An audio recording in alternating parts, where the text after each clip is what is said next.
ನಾಳೆ ಅರಮನೆ ನಗರಿ ಮೈಸೂರಿಗೆ ಕೇಂದ್ರದ ಗೃಹ ಸಚಿವರಂತಹ ಅಮಿತ್ ಶಾ ಅವರು ಬರ್ತಿದ್ದಾರೆ. ಈ ಸಂಬಂಧ ಮಾತಾಡ್ಲಿಕ್ಕೆ ನಮ್ಮ ಜೊತೆ ಸಿ.ಟಿ. ರವಿ ಅವರು ಇದ್ದಾರೆ. ನಾನು ಅವ್ರನ್ನ ಮಾತಾಡ್ತಾ ಹೋಗ್ತೀನಿ.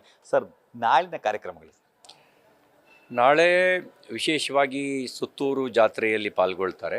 ಅದಾದ ನಂತರ ರಾಜ್ಯದ ಕೋರ್ ಕಮಿಟಿಯ ಜೊತೆಯಲ್ಲಿ ಈ ಮೈಸೂರು ಕ್ಲಸ್ಟರು ಅಂದರೆ ಮೈಸೂರು, ಚಾಮರಾಜನಗರ, ಹಾಸನ, ಮಂಡ್ಯ 4 ಲೋಕಸಭಾ ಕ್ಷೇತ್ರದ ಕ್ಲಸ್ಟರ್ ಪ್ರಮುಖರ ಜೊತೆಯಲ್ಲಿ ಮಾತನಾಡ್ತಾರೆ. ಮಾತಾಡಿದ ನಂತರ ಅವರು ಅಹಮದಾಬಾದಿಗೆ ತೆರಳುತ್ತಾರೆ.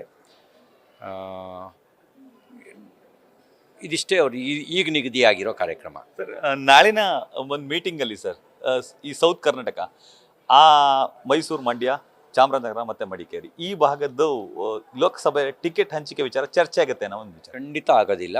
ಟಿಕೆಟ್ ಹಂಚಿಕೆಗೆ ಸಂಬಂಧಪಟ್ಟಂಥ ಯಾವುದೇ ಚರ್ಚೆ ನಡೆಯೋದಿಲ್ಲ.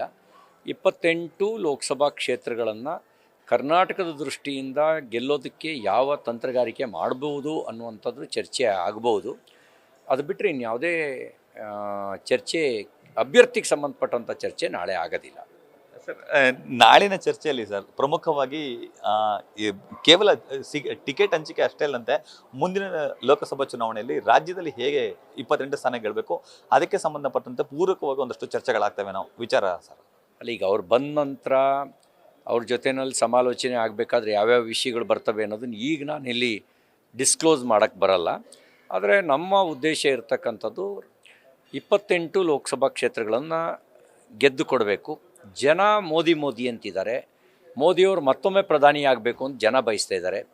ಅಯೋಧ್ಯೆಯ ರಾಮ ಮಂದಿರದಲ್ಲಿ ರಾಮಲಲ್ಲಾನ ಪ್ರಾಣ ಪ್ರತಿಷ್ಠಾಪನೆ ನಂತರವಂತೂ ಒಂದು ಉತ್ಸಾಹದ ವಾತಾವರಣ ನಿರ್ಮಾಣ ಆಗಿದೆ. ಅದನ್ನು ನಾವು ತಗೊಂಡು ಹೋಗಿ ಯಾವುದೇ ಗೊಂದಲಕ್ಕೆ ಆಸ್ಪದ ಇಲ್ಲದಂತೆ JDS, BJP ಇದನ್ನು ಕೂಡ ಸಮನ್ವಯದಲ್ಲಿ ತೆಗೆದುಕೊಂಡು ಹೋಗೋದಕ್ಕೆ ಸಂಬಂಧಪಟ್ಟಂತೆ ನಾವು ಯೋಜನೆಯನ್ನು ರೂಪಿಸಬೇಕಾಗತ್ತೆ. ಸರ್, ನಾಳಿನ ಮೀಟಿಂಗಲ್ಲಿ ಸರ್ JDS ನಾಯಕರು ಕೂಡ ಭಾಗಿಯಾಗ್ತಾರೆ ಸರ್? ಇಲ್ಲ, ಅದು BJPಯ ಸಭೆ ಇರೋದು ನಾಳೆ, NDA ಸಭೆ ಅಲ್ಲ. ಕುಮಾರಸ್ವಾಮಿ ಅವರು ಭೇಟಿ ಇಲ್ಲ, ನನಗೆ ಗೊತ್ತಿಲ್ಲ. ಸರ್, ಇದು ಹೊರತಾಗಿ ಸರ್ ರಾಜ್ಯದಲ್ಲಿ ಕಾಂಗ್ರೆಸ್ 28ಕ್ಕೆ 28 ಸ್ಥಾನ ಗೆಲ್ತೀವಿ ಅನ್ನೋ ವಿಶ್ವಾಸದಲ್ಲಿ ಮಾತಾಡ್ತಿದ್ದಾರೆ ಸರ್, CM ಆದಿಯಾಗಿ DCM ಆದಿಯಾಗಿ. ನೀವು ಸರ್ವೆ ರಿಪೋರ್ಟ್ ಬಂದಿರೋದನ್ನು ನೋಡಿದ್ದೀರಿ. ರಿಪೋರ್ಟು ನಾವು ಮಾಡಿದ್ದಲ್ಲ. ಟೈಮ್ಸ್ ನಾವು, ಇಂಡಿಯಾ ಟುಡೇ ಅವರೆಲ್ಲರೂ ಮಾಡಿಸಿದ ಸರ್ವೆ ರಿಪೋರ್ಟ್ ನೀವು ನೋಡಿದ್ದೀರಿ. ಆ ಸರ್ವೆ ರಿಪೋರ್ಟ್ನಲ್ಲಿ 24 ಸ್ಥಾನ BJPಗೆ ಅಂತ ತೋರಿಸಿದ್ದಾರೆ. ನಾವು 28ರ ಗುರಿಯನ್ನು ಇಟ್ಕೊಂಡಿದ್ದೇವೆ. ಸರ್, ಈಶ್ವರಪ್ಪನವರ ಒಂದು ಹೇಳಿಕೆಯನ್ನು ಇವತ್ತು ದೂರು ದಾಖಲಿಸುವ ಮಟ್ಟಕ್ಕೆ ತೆಗೆದುಕೊಂಡು ಹೋದರು. ನೋಡಿ, ಈಶ್ವರಪ್ಪನವ್ರು ಕಾನೂನು ತರಬೇಕು ಅಂತ ಹೇಳಿದ್ದಾರೆ. ನಾನು ಬಂದು ಗುಂಡುಟ್ಟು ಹೊಡಿತೀನಿ ಅಂತ ಹೇಳಿಲ್ಲ. ನೀವು ಯೋಚನೆ ಮಾಡಿ, ದೇಶ ವಿಭಜನೆ ಅನ್ನುವ ಮಾತಾಡೋದು ಅದು ಅಪರಾಧ ಹೌದೋ ಅಲ್ವೋ? ದೇಶ ವಿಭಜನೆಯ ಮಾತಾಡ್ತಕ್ಕಂಥ ಜನರಿಗೆ ಊರಲ್ಲಿ ಸನ್ಮಾನ ಮಾಡಬೇಕು ಅಂತ ಬಯಸ್ತೀರಾ, ಅಥವಾ ಪದ್ಮ ಪ್ರಶಸ್ತಿಗೆ ರೆಕಮೆಂಡ್ ಮಾಡಬೇಕು ಅಂತ ಬಯಸ್ತೀರಾ? ನೀವೇನು ಹೇಳಿದ್ರಿ, ಏನು ಬಯಸ್ತೀರಿ? ದೇಶ ವಿಭಜನೆಯ ಚಿಂತನೆ, ಮಾತು ಅದು ಅಕ್ಷಮ್ಯ ಅಪರಾಧ. ಅಂಥವರ ಬಗ್ಗೆ, ಅಂಥ ದೇಶ ವಿಭಜನೆಯ ಚಿಂತನೆ ನಡೆಸೋಕ್ಕಂಥವ್ರ ಬಗ್ಗೆ ಕಾನೂನು ತರಬೇಕು ಅಂತ ಈಶ್ವರಪ್ಪನವ್ರು ಹೇಳಿದ್ದಾರೆ. ನಾನು ಬಂದು ಮುಂದಕ್ಕೆ ತೊಗೊಂಡು ಗುಂಡಿಟ್ಟು ಹೊಡಿತೀನಿ ಅಂತ ಅವ್ರೇನು ಹೇಳಿಲ್ಲ. ಹೇಳಿದ್ದಾರೆ ಹಾಗೆ. ಅಂದರೆ ಸರ್, ಈ ಈಶ್ವರಪ್ಪನವರ ಹೇಳಿಕೆಗೆ ನಿಮ್ಮ ಸಹಮತ ಇದೆ ಅಂತ? ಅಲ್ಲ, ನಾನು ಹೇಳಿದಂದರೆ ನೀವು ಹೇಳಿ. ನೀವು DK ಸುರೇಶ್ ಅವರ ಹೇಳಿಕೆಯನ್ನು ನೀವು ಸರಿ ಅಂತ ಹೇಳ್ತೀರಾ? ನಾನು ನಿಮಗೆ ಕೇಳ್ತಾ ಇದ್ದೀನಿ, DK ಮಾತನಾಡಿದ್ದನ್ನು ನೀವು ಸರಿ ಅಂತ ಹೇಳ್ತೀರಾ? ಅಲ್ಲ ಸರ್, ಅವ್ರು ಹೇಳಿ ಅದನ್ನು ಸರಿ ಅಂತ ಹೇಳ್ತೀರಾ? ಅಂಥವ್ರಿಗೆ ಏನು ಮಾಡ್ಬೇಕು ನೀವು ಹೇಳಿ. ನಾನು ನಿಮ್ಮನ್ನು ಪ್ರಶ್ನೆ ಕೇಳ್ತಾ ಇದ್ದೀನಿ, ಅಂಥವ್ರಿಗೆ ಏನು ಮಾಡ್ಬೇಕು ನೀವು ಹೇಳಿ. ನಾವೇನಾದ್ರು ಮಾತಾಡಿದ್ರೆ ರಾಜಕಾರಣಿಗಳು, ಬೇರೆ ಬೇರೆ ಪಾರ್ಟಿಯವರು ತಪ್ಪಾಗತ್ತೆ. ನೀವು ರಾಜಕಾರಣಿ ಅಲ್ಲ. ನೀವು ಹೇಳಿ. ಈಗ ಆ ರೀತಿ ಮಾಡೋರನ್ನ, ಒಬ್ಬ ಜವಾಬ್ದಾರಿಯುತ ಭಾರತದ ಪ್ರಜೆಯಾಗಿ ಆ ರೀತಿ ದೇಶ ವಿಭಜನೆಯ ಮಾತನಾಡ್ತಕ್ಕಂಥವ್ರನ್ನ ನೀವೇನು ಮಾಡಬೇಕು ಅಂತ ಬಯಸ್ತೀರಿ ಹೇಳಿ. ಸರಿ ತಪ್ಪುಗಳ ಆಚೆ ಸರ್. ಅಲ್ಲ, ನನ್ನ ಪ್ರಶ್ನೆ ಅಲ್ಲ. ಈಗ ಸರ್, ಅಂದ್ರೆ ನೀವು ರಾಜಕಾರಣಿಗಳು ಉತ್ತರ ಕೊಡ್ಬೇಕು ಸರ್. ಅದು ನಾನು ಅಲ್ಲ ಸರ್, ನೀವು ಉಳಿದವರಿಗೆ ಪ್ರಶ್ನೆ ಕೇಳ್ತೀರಿ. ಅಲ್ಲ, ನನ್ನ ಪ್ರಶ್ನೆ ಸರ್, ಇಲ್ಲಿ ಈ ರೀತಿಯ ಪರ ವಿರೋಧ ಹೇಳಿಕೆಗಳು ಅಥವಾ ರಾಜಕಾರಣಿಗಳು ಈ ರೀತಿ ಹೇಳಿಕೆ ಕೊಡೋದು ಎಷ್ಟು ಮಟ್ಟಿಗೆ ಶೋಭೆ ಸರ್? ನೋಡಿ, ಯಾವುದೇ ಸಂದರ್ಭ, ಭಾರತದ ಉತ್ತರ ಇದೆ, ಭಾರತದ ದಕ್ಷಿಣ ಇದೆ. ಉತ್ತರ ಭಾರತ, ದಕ್ಷಿಣ ಭಾರತ ಅಂತಲೇ ಇಲ್ಲ. ಇರೋದು ಭಾರತದ ಉತ್ತರ, ಭಾರತದ ದಕ್ಷಿಣ. ಈ ದೇಶಕ್ಕೆ ಸ್ವತಂತ್ರ ಪಡ್ಕೊಳ್ಳೋಕ್ಕೆ ಲಕ್ಷಾಂತರ ಜನ ಪ್ರಾಣ ಕೊಟ್ಟಿದ್ದಾರೆ ರೀ.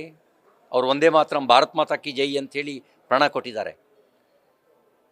21 ವರ್ಷದ ಯುವಕನಿಂದ ಹಿಡಿದು 16 ವರ್ಷದ ಖುದಿರಾಮ್ ಬೋಸ್ನವರಿಗೆ ಏನಕ್ಕೆ ಪ್ರಾಣ ಕೊಟ್ಟರು? ಆಜಾದ್ ಹಿಂದ್ ಫೌಜನ್ ಏನಕ್ಕೆ ಕಟ್ಟಿದ್ರು?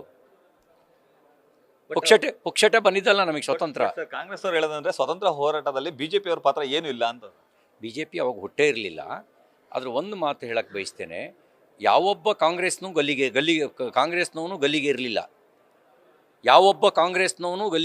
ಯಾವೊಬ್ಬ ಕಾಂಗ್ರೆಸ್ನವನನ್ನು ಅಂಡಮಾನ್ ನಿಕೋಬಾರ್ನಂಥ ಸೆರೆಮನೆಗೆ ದೂಡಲಿಲ್ಲ. ಎಕ್ಸೆಪ್ಟ್ ಲಾಲಾ ಲಜಪತ್ ರಾಯ್ ಲಾಠಿ ಏಟು ತಿಂದು ಸತ್ತಿದ್ದು ಬಿಟ್ಟರೆ ಇನ್ಯಾರೂ ಸತ್ತವರೆಲ್ಲರೂ ಕೂಡ ದೇಶಭಕ್ತರು. ಪುಣ್ಯ ಕಾಂಗ್ರೆಸ್ನವರಿಗೆ ಸಿಕ್ಕಿದಷ್ಟು ಸೌಲಭ್ಯ ಆ ಪುಣ್ಯಾತ್ಮರಿಗೆ ಸಿಗಲಿಲ್ಲ. ಅವ್ರನ್ನೆಲ್ಲ ಅಂಡಮಾನ್ ನಿಕೋಬಾರ್ಗೆ ಹಾಕಿದರು. ಭಗತ್ ಸಿಂಗ್ ಅಂಥವ್ರನ್ನ, ಖುದಿರಾಮ್ ಬೋಸ್ ಅಂಥವ್ರನ್ನ ನೇಣಗಂಬಕ್ಕೆ ಏರಿಸಿದ್ರು. ಅಸ್ಫಾಕುಲ್ಲಾ ಖಾನ್ ಅವ್ರನ್ನೆಲ್ಲ.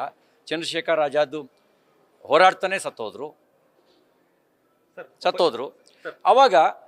ಆವಾಗ BJP ಇರಲಿಲ್ಲ.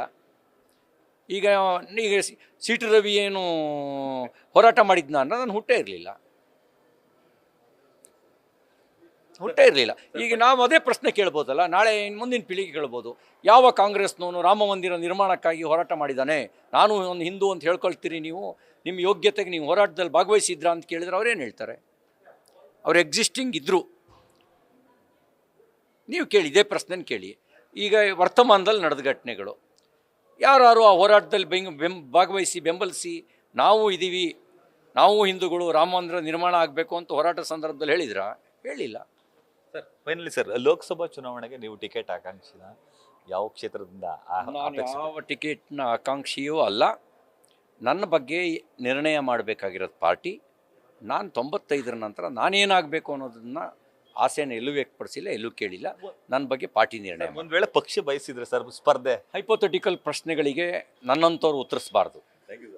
ಇಷ್ಟು CT ರವಿ ಅವರ ಮಾತುಗಳು. ಕ್ಯಾಮ್ರಾ ಪರ್ಸನ್ ವಿನಯ್ ಜೊತೆ Ravi Pandavapura, news first Mysuru. News first ನಿರ್ಭೀತಿಯಿಂದ ನಿಮ್ಮ ಪರವಾಗಿ.